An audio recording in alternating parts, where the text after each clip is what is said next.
público, voltamos aqui com o nosso Direito e Justiça. Quanta alegria e satisfação estar com vocês, entrar nas casas de vocês, nas empresas, nos comércios, nas escolas, nas faculdades. É sempre uma grande alegria, porque a gente sabe que nós estamos fazendo a diferença na sua vida, trazendo pessoas incríveis para dar entrevistas para nós, para poder te direcionar muitas vezes, quando você está precisando, aí de repente encontrar, né, um caminho a seguir. Você que busca, você que quer se enquadrar, você que já tem uma formação, você que ainda não tem, mas que está em busca do sucesso, em busca do seu espaço no mercado de trabalho.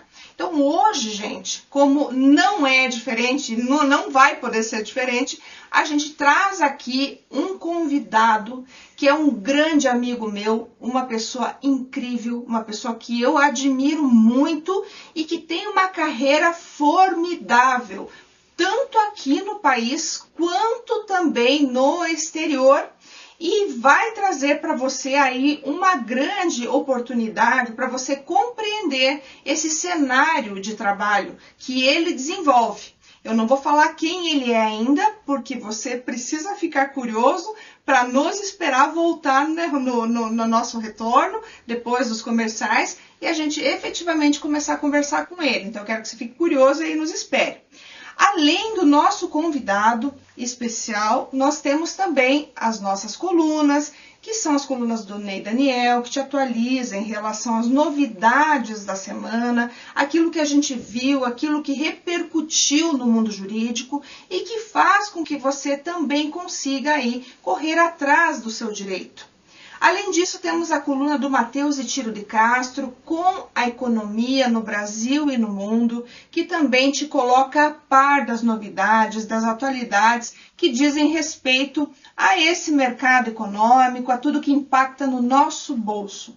Temos também a coluna do Dr. Leonardo Shaw Ramos, que nos atualiza e também nos ensina muito sobre o direito de família e sucessões de forma descomplicada. E também tem a coluna do direito imobiliário, que eu que vos falo, trago também as atualidades dessa área magnífica do direito. Então, gente, como sempre, o programa está imperdível.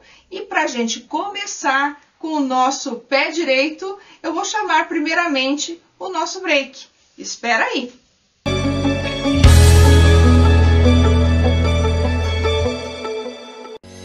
A Domínio Legal Soluções Imobiliárias é uma empresa que possui como objetivo social a gestão imobiliária, no que se inclui a regularização de imóveis.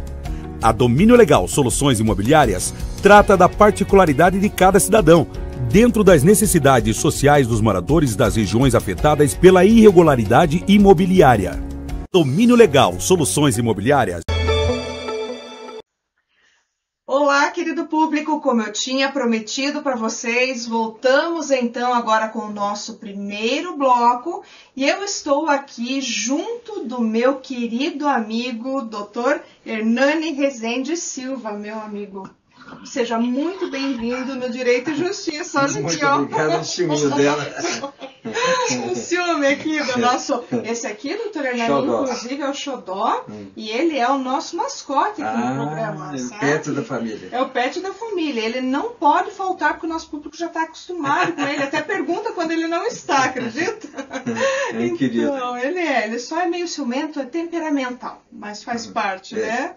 Doutor Hernani, olha, eu agradeço muito por você aceitar vir aqui, estar conosco, porque imagine que esse programa ele é voltado para inúmeras pessoas. A gente está aqui para inspirar com pessoas como você. Justamente porque muita gente às vezes tem uma formação, tem duas formações, mas não sabe exatamente por onde ir, qual o caminho a seguir, como trilhar, porque nem sempre é tão simples, né? A gente conseguir se colocar no mundo, né? Eu mesma, no início da carreira, foi assim, a gente não sabe exatamente para onde ir, como fazer, né? E eu sempre trago pessoas que têm uma expertise muito grande, que são referências nas suas áreas. E você, meu amigo, além de ser uma grande referência, é uma pessoa boníssima, é um ser humano incrível. Obrigado. Tá? Eu tenho a honra de ter você aqui muito hoje. obrigado, muito obrigado. É um prazer estar aqui com você. Agradeço o convite, uma honra. e, de certa forma, poder contribuir com a experiência que eu tenho para o seu público seleto, o seu público fiel, né? A gente sabe que toda semana o pessoal está esperando, né? Uhum. Então, muito obrigado pela oportunidade de estar com você, tá ok, doutora? Imagina, que é isso? Você, nossa, nos traz imensa alegria e satisfação, porque realmente, né, não é só mais um programa que a gente busca entreter, né, pessoas. Nós gostamos e temos aqui como mote, como escopo maior do nosso programa, realmente levar para o nosso público a oportunidade e, mais do que isso, a possibilidade de que ele saiba que ele pode chegar onde ele quiser estar. E que, ainda que ele não tenha ainda uma formação no ensino superior, que ele pode correr atrás, que ele pode se direcionar, que ele pode entender um caminho, né, que eventualmente pode ser seguido. Então, isso que a gente faz aqui, em verdade, tem essa função de poder fazer com que esse nosso amigo lá em casa, ou onde ele estiver, possa seguir aí alguma profissão específica. E a gente mistura muito o direito aqui com outras áreas do conhecimento. E eu achei super interessante, doutora Hernani, porque quando nós conversamos e até, né, nas nossas... A gente, né, já se conhece há um tempo, inclusive nós somos colegas de sindicato, sim, né, doutora Hernani? Sim, lutamos por objetivos, né, comuns. Então, quando eu soube muito da história do doutor Hernani, eu vi o quão qualificado ele porque além de ele ser advogado, um brilhante advogado, ele também é um brilhante administrador de empresas. Então, ele conseguiu unir as duas áreas. Tem muita gente aí, doutor Hernani, que, né, realmente fez o curso de administração e muitas vezes pensa, puxa, mas o que eu vou fazer agora? Será que eu vou trabalhar, de repente, numa empresa? Será que eu vou abrir minha empresa? Enfim, então, eu gostaria muito de falar sobre isso nesse início, sabe? Uhum. Dessa, digamos assim, desse casamento entre o direito e a administração de empresas, tá? Tá ok. Uhum. Me permite contar um pouquinho da história. Eu comecei cedo com inglês. Eu fui fluente em inglês com 13 anos.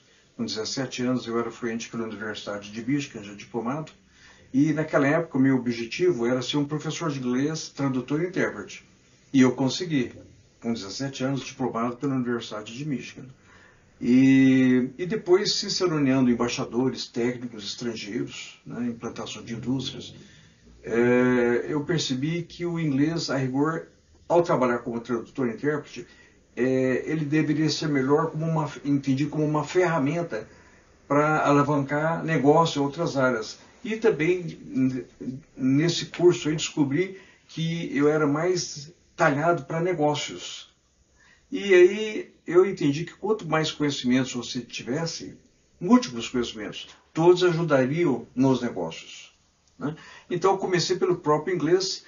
Antes era uma atividade principal minha, eu transferi ele para uma atividade secundária, embora primária, porque ele me permitiu acesso à cultura mais avançada do mundo em todos os sentidos, que é a cultura e o mundo empresarial americano e britânico, e canadense, australiano, os países de língua inglesa, que tem fundamentação religiosa e de negócios anglo-saxônicos, são os mais desenvolvidos do mundo. Uhum. Né? E estudei literatura dos países, estudei autores do mundo dos negócios, administração, etc, etc. E por um bom tempo eu fui só administrador e também comecei a entender que era importante dominar o direito.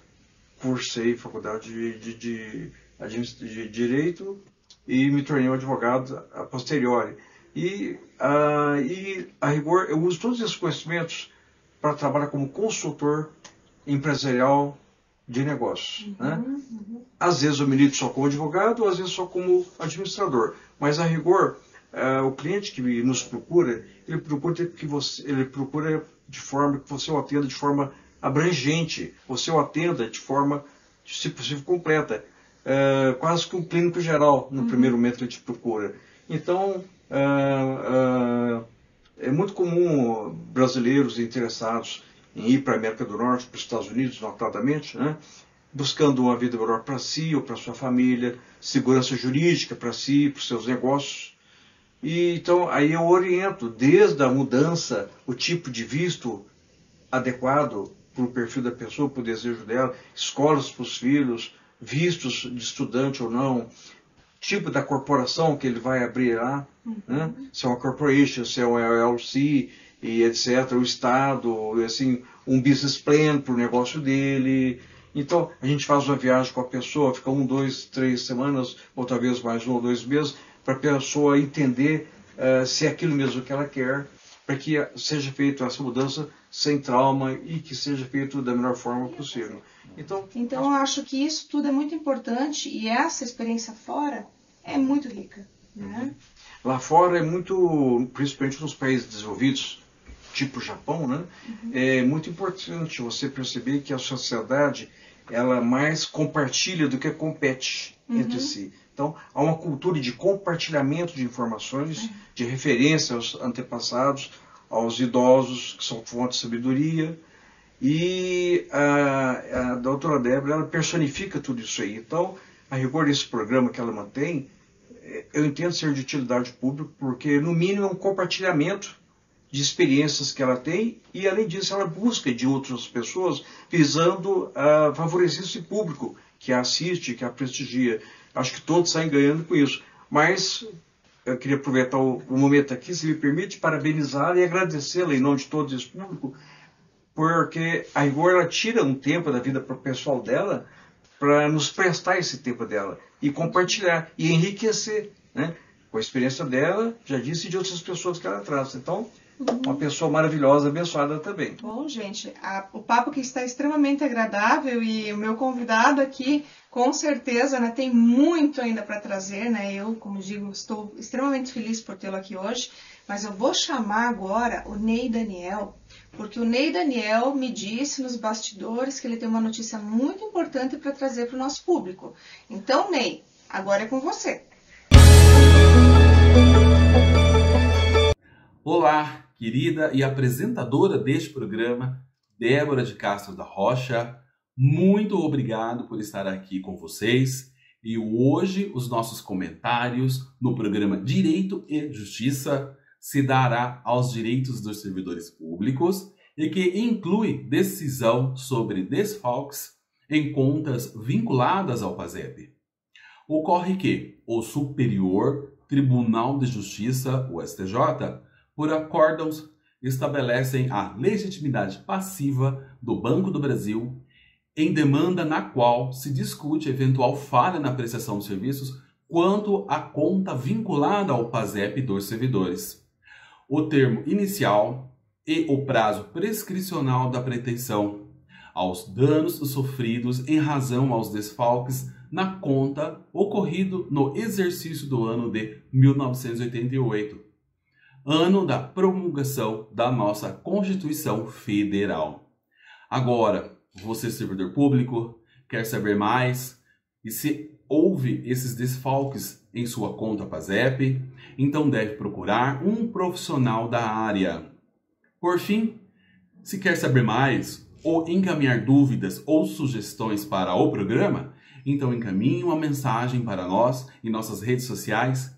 E desde já, muito obrigado pela participação e audiência ao programa Direito e Justiça.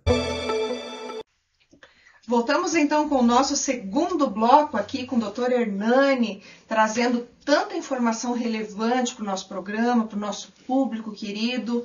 E, Dr. Hernani, algo me chamou muito a atenção no bloco anterior. Você falou sobre negócios internacionais, sobre brasileiros também que vão muito para fora do país, para os Estados Unidos especialmente aqui, né? Que você inclusive tem um escritório nos Estados Unidos, né? Então eu queria muito que você falasse para o nosso público como que tem sido essa relação de negócios, como tem sido o seu trabalho nesse sentido e o que tem desencadeado essa busca por um profissional de seu calibre. Bom, na prática, o que tem acontecido é o seguinte: brasileiros que têm uma certa cultura, uma certa aspiração social, profissional, padrão de vida, para si, para a família, para os filhos e tudo, né? E que conhecem, no caso dos Estados Unidos, devido aos nossos ups and downs da economia, essa inconstância da economia, que uma hora você está bem, outra hora você está mal, por razões não alheias a você. Né?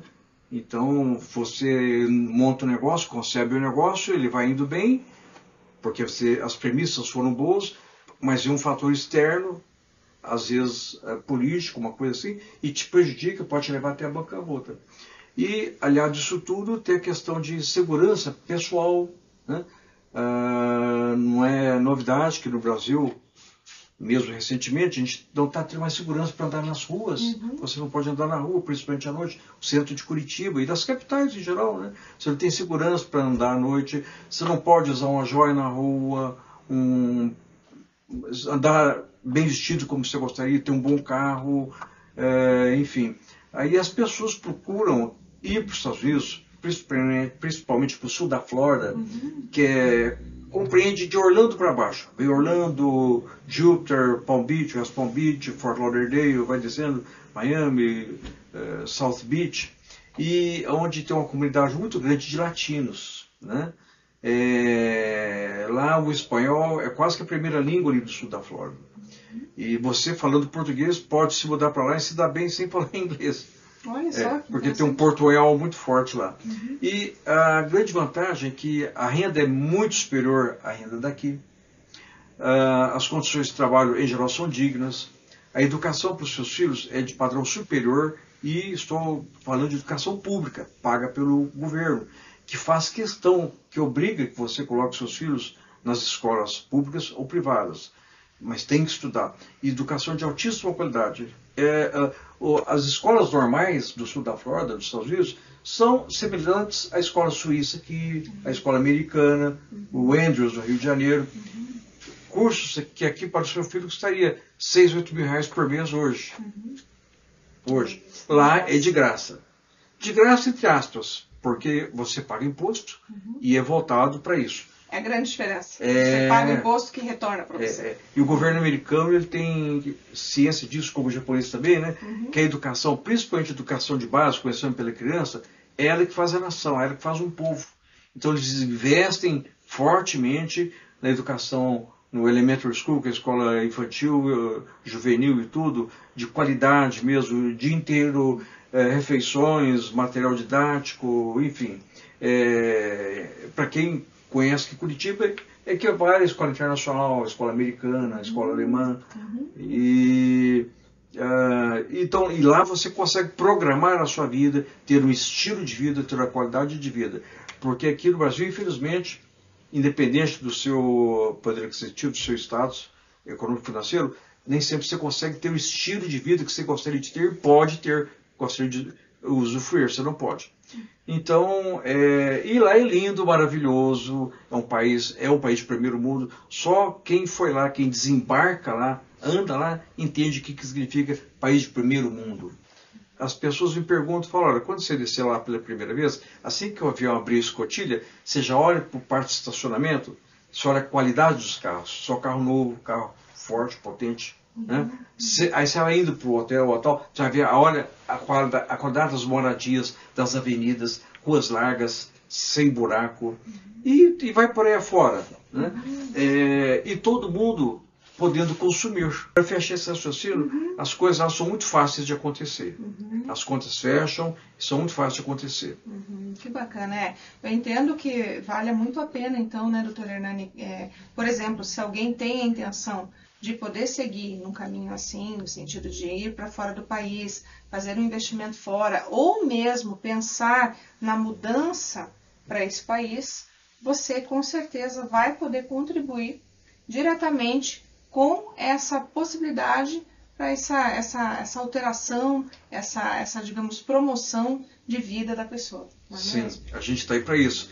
Oferecer essa assessoria, compartilhar isso no know-how e ajudar a pessoa a realizar o sonho dela. O doutor trabalhou muito com a área financeira, inclusive. Sim, também. No Citibank, em Miami, Nova York, inclusive. Olha só, muito tempo então trabalhando sim. E depois trouxe essa rica experiência também para o Brasil, para poder conseguir aí levar à frente, né, esse objetivo grande aí, que é hoje estar fazendo esse belíssimo trabalho, né? Sim. Bom, gente, eu ainda tenho muita coisa aqui para conversar com o Dr. Hernani, Mas eu vou chamar agora o Matheus Etílio de Castro, que ele também vem nessa mesma linha, para falar de finanças, economia, né? Ele é economista, inclusive, e ele vai nos atualizar hoje aí sobre algumas importantes colocações aí no mundo econômico. Vamos lá, Matheus?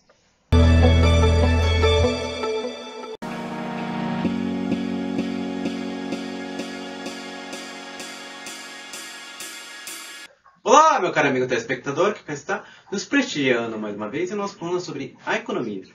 E hoje eu gostaria de tratar um pouquinho contigo a respeito das recentes publicações da última ata do Comitê de Política Monetária do Banco Central e do relatório trimestral de inflação da mesma instituição, os quais se dão num contexto aí caracterizado por uma nova diminuição da taxa básica de juros da economia em meio ponto percentual, dessa vez de 13,25% para 12,75%.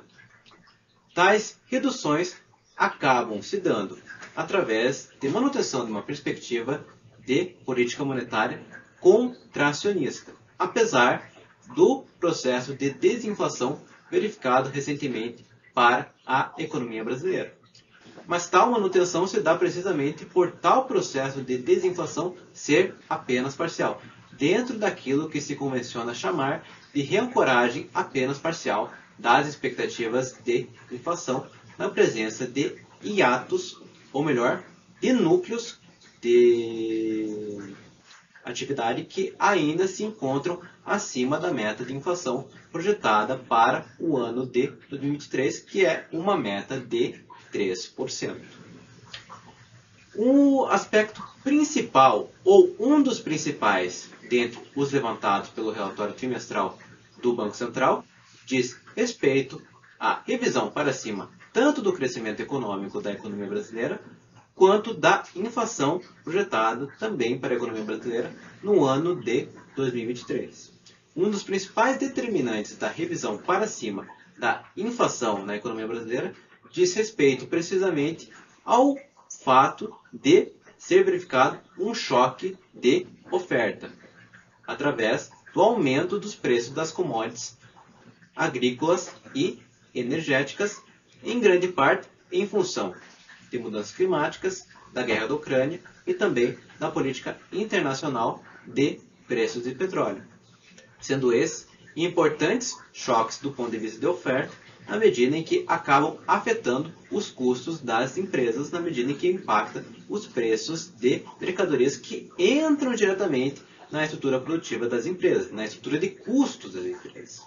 Esse, inclusive, é um aspecto bastante frisado em nosso plano sobre a economia, na medida em que o diagnóstico mais adequado da presente inflação, do presente processo inflacionário, ser de uma inflação de oferta, que é puxada, sobretudo, por impactos na estrutura de custos das empresas, e não por choques de demanda, sendo, inclusive, o choque de demanda o principal balizador de uma política monetária mais restritiva, na medida em que juros altos acabam desestimulando a demanda, em grande parte. E isso se dá, inclusive, frente a um aspecto que levantamos recentemente na nossa coluna sobre economia, que diz respeito à desarmonia entre política monetária e política fiscal, na medida em que a última tem apresentado um caráter claramente expansionista mediante estímulos fiscais e creditícios, os quais constituem naturalmente um estímulo ao crescimento da economia, o que explica inclusive o fato da economia brasileira apresentar um crescimento que é considerado acima das expectativas que vinham sendo projetadas pelo mercado, sendo inclusive ganhos do ponto de vista de crescimento que vem se dando de maneira não inflacionária, na medida em que essa política fiscal expansionista não retirou a inflação de sua trajetória de reconvergência parcial em torno de suas próprias expectativas.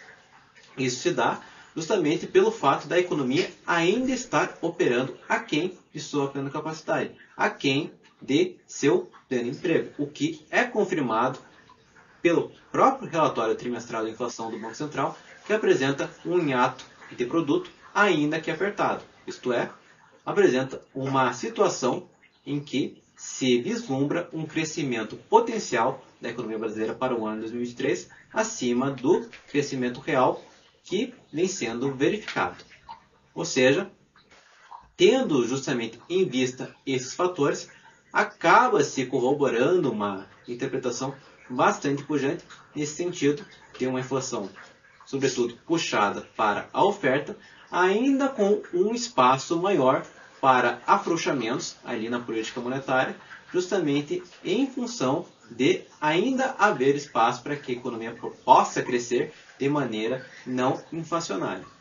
Contudo, existem também aspectos de bastante incerteza no cenário internacional associados tanto ao aumento das taxas de juros de longo prazo dos países desenvolvidos e também a diminuição ao arrefecimento do crescimento da economia chinesa, os quais acabam sendo aspectos bastante importantes para a reavaliação do crescimento e da inflação para a economia brasileira nos próximos anos.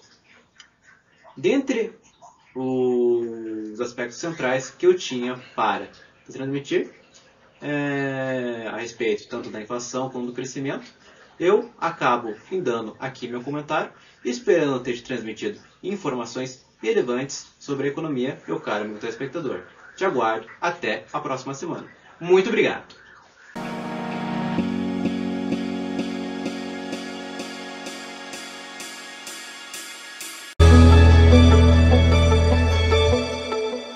Olha, Matheus, adorei as informações que você trouxe para nós. Com certeza o nosso público aí em casa, ou mesmo nas fábricas, empresas, escritórios, escolas, faculdades, vai aproveitar muito as informações. Parabéns por sempre nos trazer essas notícias e também nos manter atualizados em relação aos aspectos econômicos.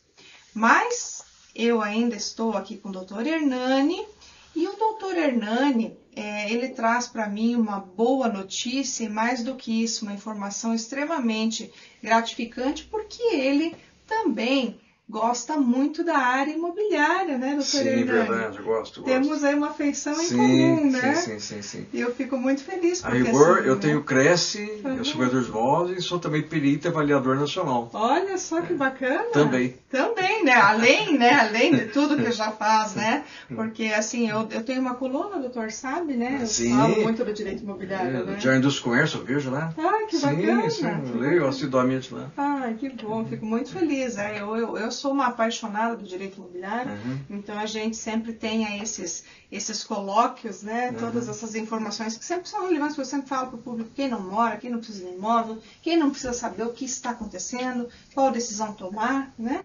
Então, para mim, realmente é fascinante falar sobre o mercado imobiliário, ainda mais com alguém com o seu know-how, com o seu conhecimento, com a sua experiência fora do país, em especial com a compra e venda, que é aquilo que me fascina dentro do direito imobiliário, compra e venda de imóveis. Algo que realmente vai trazer a solução, muitas vezes, para a vida da pessoa, a dignidade, direito à moradia, direito de propriedade, que são valores e princípios constitucionais. Muito bem colocado essa última parte aí, direito à propriedade, direito de morar, porque o lar é a base da família, né?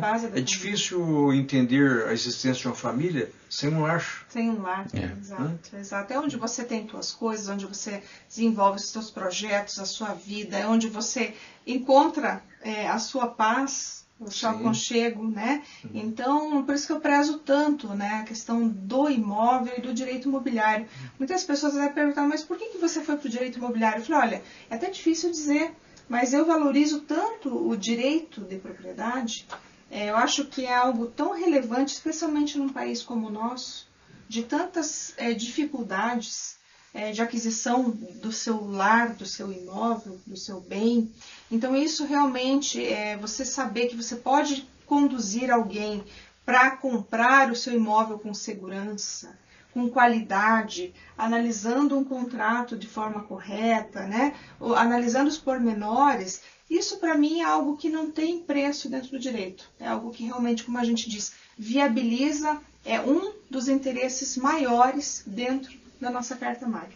Lá nos Estados Unidos já não tem esse rigor tão grande na hora que você vai registrar o imóvel, porque não existe o problema que existe aqui, mas por outro lado, temos a questão do seguro. Como funciona na prática isso?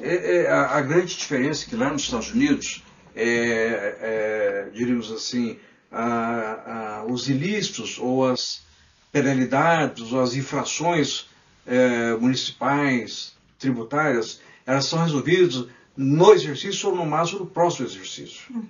Então ela nem precisa dessa história de certidão vintenária, que como tem aqui, voltou agora a vintenária, né? Voltou agora.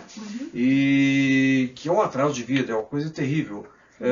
Lá, quando você lista o imóvel para o mercado, ele já vem com uma biografia dele, histórico de compra e venda e etc. Se você ficou devendo IPTU, já seja executado automaticamente, quase que automaticamente. Então não tem essa coisa. Não é que aqui tem uns 5 anos para fazer o lançamento. Às vezes mais, vai mais, tal, e tudo. Então lá, por isso, lá é tudo muito simples, tudo muito funciona. Lá, por exemplo, não tem lei do inquilinato. Lá não tem lei do inquilinato. Você veja a diferença? Lá Mas como é que funciona daí, doutora? Você procura um proprietário, um senhorio, aluga dele, ele faz o contrato com você. Você inadimpliu, ele pode no primeiro momento que você inadimpliu, pode te despejar. E como ele te despeja? Ele vai ele chama o xerife local, tipo um delegado de polícia local, que é chamado de xerife, e ele tem poder de juiz. Você chega lá e fala, senhor juiz, olha, eu aluguei uma casa, essa propriedade que está aqui, tipificada, para essa pessoa, ele ficou de me pagar mensalmente, tem 2 meses que não me paga. O senhor faça com que ele me pague, ou então ele saia. E se não sair, a própria polícia vem, coloca as coisas dele tudo na porta da rua aí, aí tira, eles já fazem isso para você. Totalmente tira diferente tudo. daqui. Aqui você precisa de uma ordem judicial. Não tem briga, não aí tem o nem oficial briga. de justiça vai ter que ir lá só se houver lá ali um descumprimento da ordem, que daí perde a autorização para que a polícia, que a autoridade... Lá é tudo sumário, isso aí. Então tudo funciona, as coisas funcionam. E é tudo por causa do próprio sistema. Lá, como eu disse, praticamente tudo funciona. E é tudo feito para funcionar. Aqui no Brasil, a gente ama esse país, mas as coisas que são feitas assim, cria-se dificuldade para vender facilidade. Né? Então, tudo que você vai empreender ou fazer é uma série de dificuldades, desde a abertura da empresa, e de permissões, é muito complicado. E para fechar, é pior ainda. Né? Por exemplo, empresas nos Estados Unidos, se você ficou 1 ano sem declarar o imposto de renda, e no ano seguinte a sua empresa já é arriscada da receita, ela já é cortada, ela passa a não existir mais. Aqui no Brasil, não, enquanto você não dá baixa, ela fica lá, você vai ficar 30 anos sem dar baixa da empresa, a hora que você vai lá, você está com uma dívida monstruosa lá, que anualmente você tinha que ter recolhido aquilo, paga o contador, sabe, você leva um susto. Embora... Sabe? A gente esbarra na burocracia. Lá é automático. No segundo ano da... movimentou? O próprio Receita já baixa. Olha só. Que interessante, né? São mundos completamente diferentes, né? Mas vai muito da cultura do país, né? Das pessoas, né? Que o fazem, enfim, né? Dos cidadãos, porque infelizmente ou felizmente, né? A gente precisa talvez de rigores maiores, né? Que a gente sempre fala aqui da inflação legislativa, como você acabou de colocar, que lá não tem a lei do inquilinato, então porque não precisa. E também praticamente não tem lei trabalhista lá. Então, também. Por quê? Porque normalmente não existem as discussões que existem aqui, né? Bom, agora nós vamos chamar então a coluna do Dr. Leonardo Scholl Ramos, que vem trazer para nós aqui assuntos relacionados ao direito de família e sucessões. Vamos lá, Dr. Leonardo?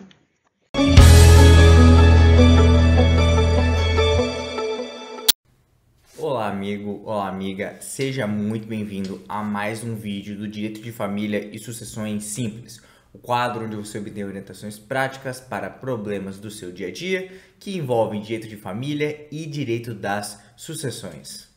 No vídeo de hoje queremos comentar qual é o principal cuidado que os pais precisam ter na hora de fazer uma doação com usufruto para os filhos. Como regra, o usufruto vai ser constituído e dividido para os 2 pais, 50% para cada, enquanto o filho fica com a nua propriedade do imóvel, sem o direito de usá-lo e de obter frutos que dele decorrem.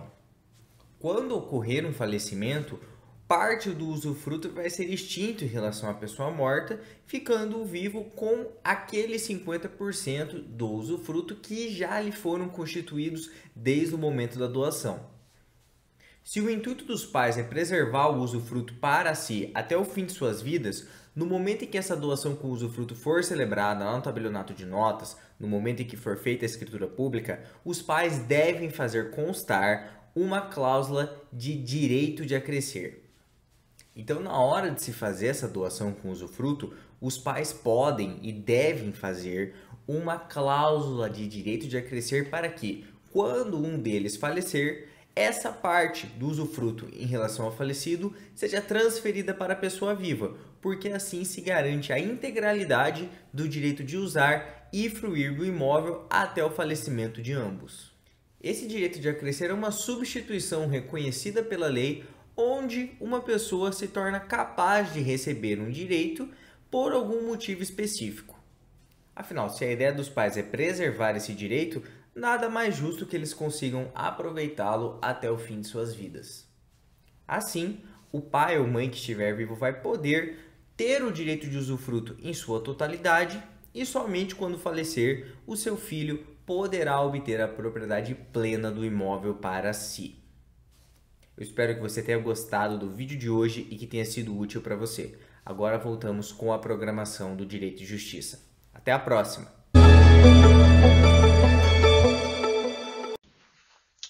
Bom, pessoal, voltamos então com o nosso quarto bloco aqui nessa conversa super agradável com o Dr. Hernani. E como eu disse a vocês, a gente gosta sempre de promover essa interação, em todos os programas a gente faz isso. A gente sempre trata aqui de áreas afins que podem se conectar e podem permitir com que você alce voos cada vez maiores e mais altos. E nesse ponto aqui, o Dr. Hernani, como eu disse para vocês, ele é formado em administração de empresas e tem um trabalho muito relevante e desde muito novo no mercado financeiro. Inclusive, trabalhou em grandes empresas, em grandes instituições financeiras, inclusive nos Estados Unidos. Então, assim, ele tem uma grande experiência que o permitiu hoje desenvolver esse trabalho que desenvolve e, ao mesmo tempo, né, no direito, hoje, inclusive, que ele acaba atuando, ele não deixa de trazer aqueles conhecimentos e aquela profissão que ele teve ali no início, né, lá no início da sua carreira, da sua vida profissional, que é a administração de empresas, inclusive o mercado financeiro, né, doutor Hernani? Que é parte inerente aí na sua atuação hoje, né? Sim, sim. Eu comecei minha carreira profissional no mercado financeiro. Com 21 anos eu entrei no Citibank como Management Trainee e fiz uma carreira meio meteórica lá. Fui um dos primeiros vice-presidentes do Citibank com 31 anos, já fui primeiro vice-presidente. Servi em várias capitais do Brasil, que o banco só tinha capitais, e também servi em Miami e Nova York. Em Miami eu servi na área de real estate, imóveis, e em Nova York na área de high net worth individuals, administração de patrimônio de pessoas milionárias, pessoas físicas com patrimônio além de 50 milhões de dólares. A gente aconselhava, fazia gestão de carteira, de investimentos, coisas desse nível. Então, uma experiência muito rica, muito grande que eu tive, repetindo com essa cultura americana de negócio, que realmente lá é o paradigma, lá que é o espelho, lá que é o líder mesmo, né? E, como a doutora Débora colocou aqui, isso tudo tem a ver também com o mercado imobiliário, né? Que ela é uma campeã do mercado imobiliário, direito imobiliário. E poucas pessoas entendem que um bom corretor de imóvel, as pessoas que militam na área imobiliária, não são simplesmente vendedores de imóveis ou reparadores de falhas no registro imobiliário, qualquer coisa assim. Eles são conselheiros, eles estudam, pesquisam, têm conhecimentos de leis específicas atinentes àquele negócio, aquele segmento, lei de uso de solo, lei de... enfim. Então, essa área que a doutora Débora escolheu e trabalha com maestria é uma área muito importante para a economia. Nos Estados Unidos, um dos setores locomotivas é o setor de corretagem de imóveis, tanto residenciais, comerciais e empresariais, né? Parte de compra e venda de empresas, que eu milito também, eu pratico bastante fusão e incorporação, compra e venda de empresa, né? que no Brasil, como em todo mundo, mas principalmente hoje no Brasil, as gerações que fundaram os negócios, que hoje estão com 80, 90 anos, hoje estão morrendo ou estão caducando e não ficaram filhos para tocar o negócio, para prosseguir. Ou ficaram, mas não têm aptidão, não têm interesse em continuar. E aí o fundador, para não perder o negócio, ele nos chama para a gente fazer essa venda da empresa dele, essa transferência, para que haja continuidade, para manter a indústria, que é de benefício à sociedade, manter os empregos, e vai por aí afora. Então essa parte de fusão e incorporação, compra e venda de empresa, desinvestimento, também é uma das áreas que eu milito bastante, e está muito em voga, por causa da crise e por causa das oportunidades de negócio lá fora. Nossa, quanta coisa, hein, doutor Hernani, que você veja. Administração de empresas, mercado financeiro, mexendo com investimentos, mercado imobiliário. Agora você me relatou também que você é corretor de imóveis, né? E perito avaliador. E perito avaliador, inclusive, né? Então veja a gama de atividades que o Dr. Hernani desenvolve e vem desenvolvendo ao longo da sua carreira e que o tornam especial como ele é. Como eu falei para vocês aqui, a gente não está falando com alguém que simplesmente fez a sua faculdade ali, deixou não, ele promoveu essa interação entre todas essas áreas, entre todas essas faculdades que ele tem, cursos inclusive também, corretor de imóveis, mas ele tem um algo a mais, na verdade, ele conseguiu, além disso, se inserir nesse mercado tão importante que é o mercado americano, conseguiu trazer essa cultura que ele tem também, estar experienciando, ter essas oportunidades lá e trazer isso para o Brasil, porque ele tem hoje, aqui no Brasil, o escritório dele, tem a empresa dele, doutor Hernani, também, consultoria, na qual você desenvolve essas atividades, que são justamente fusão, aquisição, enfim, cisão, Sim. São separadas da atividade de direito, por própria exigência da OAB, mas que na prática se interagem. Você precisa do jurídico para poder apoiar. Sim. Como é importante a gente conhecer e saber que não há só a necessidade da faculdade em si. Você tem que conhecer outras áreas, outras disciplinas, ter conhecimento do inglês, no caso aqui, que é imprescindível, inglês fluente, conhecimento de mercado, conhecimento de lei, conhecimento de outras áreas do direito, para você conseguir ter uma atuação efetiva dentro deste que é um dos principais aqui objetos de atuação do Dr. Hernani, que é o direito internacional, inclusive. A gente tem instrumentos legislativos, temos uma Constituição que é maravilhosa, inclusive eu sou constitucionalista, antes de ser imobiliarista eu fui constitucionalista e continuo constitucionalista, por isso que eu falo tanto da Constituição, porque realmente nós temos uma Constituição que é brilhante, mas infelizmente ela não é ainda tão levada a sério quanto deveria ser. Infelizmente. Então, em outros países a gente vê isso, constituições super enxutas, como é a americana, com 25 disposições, não foi isso? Acho que, se não me falha a memória, é isso, Muito poucas emendas e muito poucas... É a melhor constituição do mundo. Do mundo, e tão efetiva. Tão efetiva. Então é isso que a gente fala, sabe? Fazer essas comparações não para dizer que aqui o que a gente tem não presta, ou que não é bom. É muito bom. Só que a gente tem que se espelhar também nessas experiências. No que é melhor. No que é melhor, no que pode realmente trazer uma condição melhor para nós brasileiros. Isso é muito importante. Por isso que também eu sempre sou uma pessoa que sempre, assim, incentivo muito aquele que busca uma experiência fora do país. Porque quando a gente vive fora do país, a gente vê muita coisa, a gente aprende muita coisa, e no nosso retorno para cá, a gente pode contribuir de uma forma muito interessante. Sem dúvida. Mas assim, eu vou agora aproveitar o gancho, que a gente está falando muito de questão imobiliária, compra e venda de imóveis, e questões afetas para chamar a coluna de direito imobiliário, que eu trago para o meu pessoal, aqui para o meu público, para que eles sempre possam estar então antenados com tudo que está acontecendo. Vamos lá? Olá, meu querido amigo, voltamos aqui com a nossa coluna de Direito Imobiliário e hoje eu vou falar com vocês sobre a recente decisão do STJ, na qual houve então a reforma do acórdão proferido pelo Tribunal de Origem, impossibilitando a restituição dos valores que foram pagos no contrato de promessa de compra e venda. Nesse caso, especificamente, houve a desistência do negócio, mas o tribunal, ali na verdade o STJ, entendeu que, tendo havido efetivamente o pagamento integral da obrigação, não seria possível a restituição dos valores.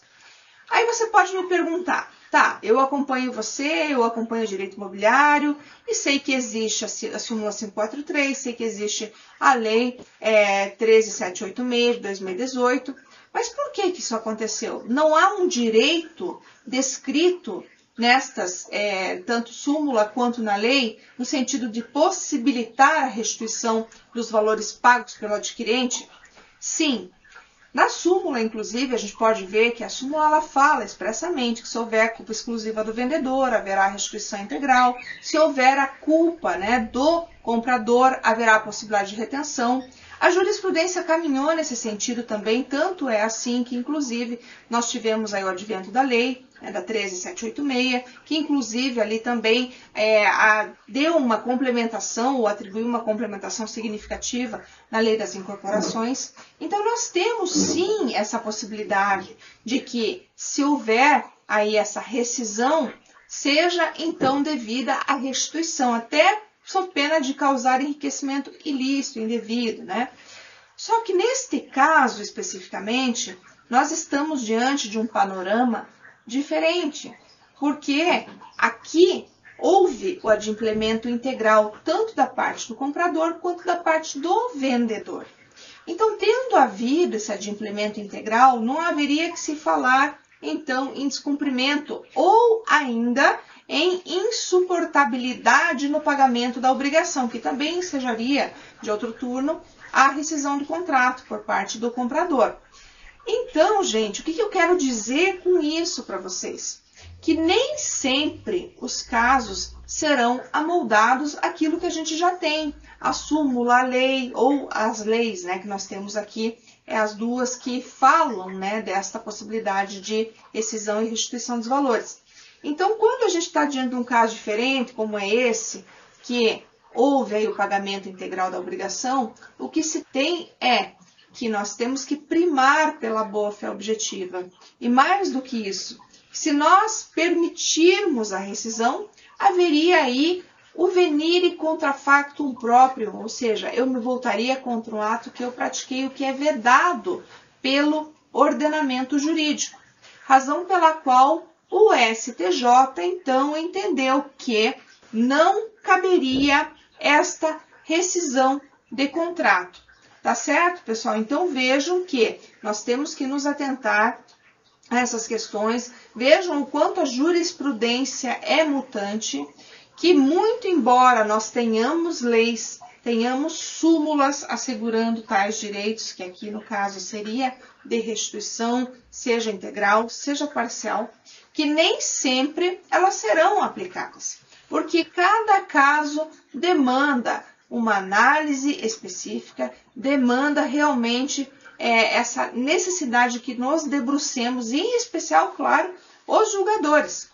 E neste caso, vejam que o tribunal de origem, ele se manifestou, o entendimento dele foi no sentido de que seria sim aplicada a súmula. Mas ao chegar ao STJ, houve então uma revisitação do cenário, do caso, da lei, da súmula, no sentido de dizer que não caberia as suas respectivas aplicações, porque se tratava de um caso em que houve o adimplemento integral e, portanto, não se amoldaria tanto a uma quanto a outra, que seria tanto a lei ou então a súmula. Por isso, gente, que o nosso papel aqui é tão importante, porque você precisa estar antenado, precisa conhecer e, mais do que isso, saber que, dependendo da situação, ela não vai se aplicar aquilo que nós já temos posto em nosso ordenamento jurídico. Tá certo, pessoal? Então, sendo isso que eu tinha hoje para trazer para vocês, me despeço na certeza de que pude levar um pouco mais da área imobiliária para você que está aí e me acompanha sempre. Um grande abraço e até a próxima!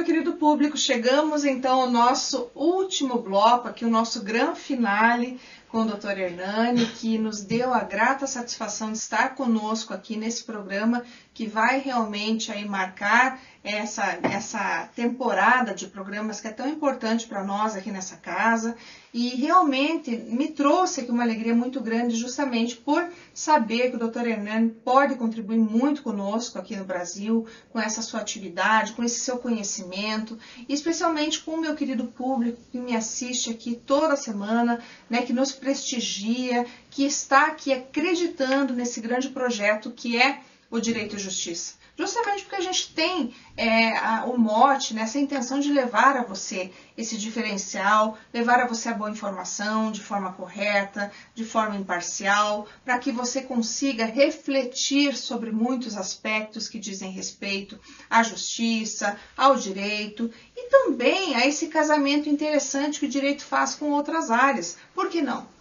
A gente estuda muitas vezes, está ali na faculdade, imagina, eu vou me formar em direito. O que eu vou fazer? Eu vou ser advogado, eu vou ser promotor, eu vou ser juiz, eu vou ser defensor, eu vou ser professor. Mas vejam, não existe só isso. Você pode muito bem trabalhar com direito dentro de outras áreas ou com outras áreas, assim como o Dr. Hernani vem fazendo, trabalhando a área financeira, administração de empresas, trabalhando com o mercado imobiliário, né, com essa riqueza, essa experiência que ele tem de vida, né, pessoal, profissional, fazendo essa integração, esse dinamismo, né, ora está aqui, né, Dr. Hernani, ora está nos Estados Unidos, ora está na Europa, fazendo seus negócios, né, dentro da sua empresa e promovendo justiça.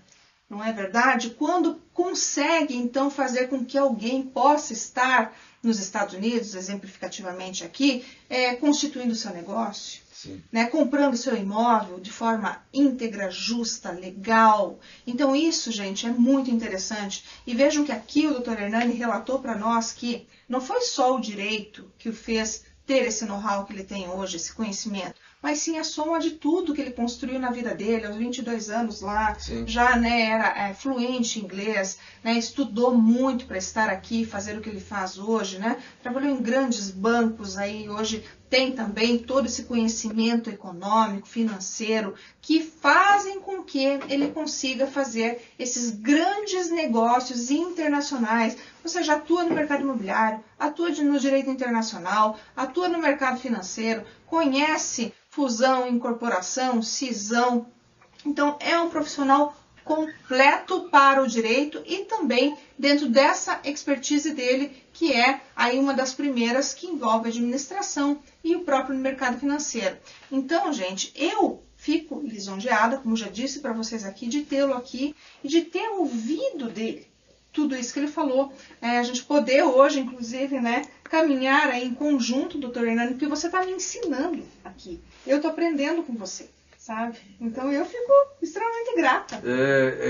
Primeiro eu quero agradecer a oportunidade de estarmos juntos, né, junto ao seu público, e reitero a ideia de compartilhar conhecimento, informações, buscar ajudar as pessoas. E bem-vindo com pessoas, modéstia à parte, como nós, eu e a doutora Débora, que estudamos, procuramos adquirir conhecimentos, vivenciamos. Ela, exemplarmente, né, tem uma passagem brilhante pelo Japão, valiosíssima, né? Então, o estudo a gente tem para compartilhar com vocês, humildemente. Tá, ok? Disponham. O Dr. Hernani, imagina, ele é um poço além de humildade, de conhecimento. Então, ele nos ensina, ele sem querer, ele acaba, né, sendo nosso professor, porque eu me inspiro no Dr. Hernani aqui. Para mim é uma história de vida que realmente me chama muito a velhas questões, né, ou antigas minhas, né, de querer me tornar alguém, de querer realmente chegar num lugar incomum, gente. Porque o que acontece muito, né, doutor Hernani, que eu percebo, né, muita gente fala, poxa, o mercado está saturado, poxa, eu vou fazer direito, poxa, eu vou fazer administração, mas está saturado. Será que eu vou conseguir o meu lugar ao sol?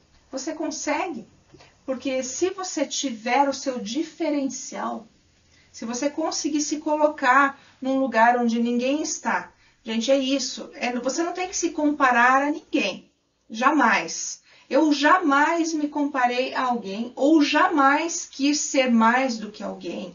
Eu quis ser eu mesma com aquilo que eu podia realmente alcançar. Dentro da minha dedicação, dentro da minha vontade, dentro da minha luta. Porque hoje, né, eu sempre falo, eu jamais tenho vergonha de dizer, doutora Hernani. Eu trabalhei com muitas coisas na minha vida, desde trabalhar dentro de prensas no Japão, fazendo ofurô, trabalhando, batendo porta o dia inteiro, né? Muitas situações que realmente, na época, foram difíceis para mim, não vou dizer que não foram, mas eu não me arrependo de nenhuma delas, porque lá naquele momento eu fiz muitas reflexões.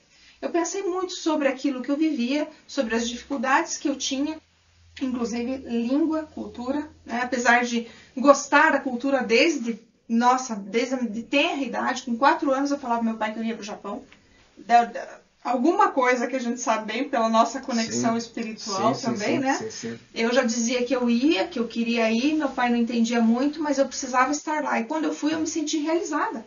Apesar de trabalhar com, né, serviços realmente muitas vezes degradantes, muitas vezes pesado, muitas vezes até humilhantes do ponto de vista, né, que hoje, né, a gente chega num lugar um pouco diferente, não melhor do que ninguém, jamais me considero, eu acho que todo trabalho é digno, todo trabalho é importante e imprescindível para a sociedade. E eu sempre falo, gente, nunca olhe para onde você está começando. Nunca se intimide, nunca ache que você é menos do que alguém, porque a vida dá voltas. Hoje você pode estar aqui, amanhã você está aqui. Tudo depende única e exclusivamente de você. Ninguém pode te dizer que você não é capaz e que você não vai conseguir chegar. Eu tinha tudo na minha vida para não acreditar em mim mesma. Eu tinha tudo para ter desistido na minha vida. Eu jamais imaginei que hoje eu estaria aqui falando com você. Não foi uma programação. Eu tinha sonhos. Eu tinha um sonho de crescer, eu tinha o sonho de ser alguém, e eu sabia que para isso eu teria que lutar muito. Eu teria que fazer muito mais do que muita gente. Enquanto muita gente dormia, eu estava acordada, eu estava lendo, eu estava estudando, muitas vezes ficando sem dormir durante anos na minha vida. E vou dizer para você, isso tem recompensa, é causa e efeito. Não existe castigo, não existe nada disso. Existe vontade de você conseguir as suas coisas e de você lutar para isso. Se você lutar, você vai conseguir, mas você tem que ter um propósito na sua vida. Você tem que saber onde você quer chegar. Onde você quer chegar, onde você quer estar. Que com certeza a oportunidade vai chegar. Você tem que estar preparado, que é uma soma, né, doutora? Sim. É esforço, né, e oportunidade. Sim. A oportunidade vem, você tem que estar preparado para ela. Então, a gente tem que sempre se preparar que você vai conseguir conquistar o seu espaço no mundo. E é por isso, gente, é só por isso que eu estou aqui. Eu só estou aqui porque eu sinto que isso é uma missão e que eu preciso transmitir essa informação para você. A partir dos meus convidados, que são as grandes estrelas profissionais que eu trago aqui, para que você se inspire nessas pessoas, para que você consiga encontrar o seu lugar no mundo, para que você se realize, para que você alcance, para que você um dia possa me encontrar e dizer, eu consegui, você falou que era possível e aquilo realmente fez brotar em mim essa semente e eu fui em busca e eu alcancei. É isso que eu quero, gente. É só isso. E uma característica da civilização japonesa pós-guerra, que o país foi totalmente destruído, que eles têm uma maneira muito positiva, otimista, de encarar as crises. O japonês, quando ele vê a palavra crise, ele corta o S. E o que sobra, doutora? O crie. Você está em crise? Crie. Procure criar. Consulte a sua consciência, a sua experiência, fale com Deus, crie, se esforce e você sairá lá na frente. Conte com você mesmo, hein? É, isso aí. Tá aí hoje digamos assim, a nossa lição, né? Aquilo que a gente deixa para o nosso público, né, doutora Hernani? Isso mesmo. Nada é impossível, basta você querer e basta você se utilizar do momento de crise para você encontrar a sua oportunidade no mundo. Sim. Eu te agradeço mais uma vez, agradeço a você, meu amigo. Obrigado, doutora. Até mais. Obrigado, público. E espero que você esteja conosco aqui em outras tantas oportunidades. Será um prazer. Agradeço por tudo. Muito obrigado. Obrigado a todos. Boa noite. Obrigada por tudo. Mais uma vez, agradeço por estar aqui, por ter essa rica oportunidade de transmitir um pouquinho daquilo que a gente tem para que você possa fazer a diferença no mundo, na sociedade e nesse nosso lindo país. Muito obrigada e até a próxima semana.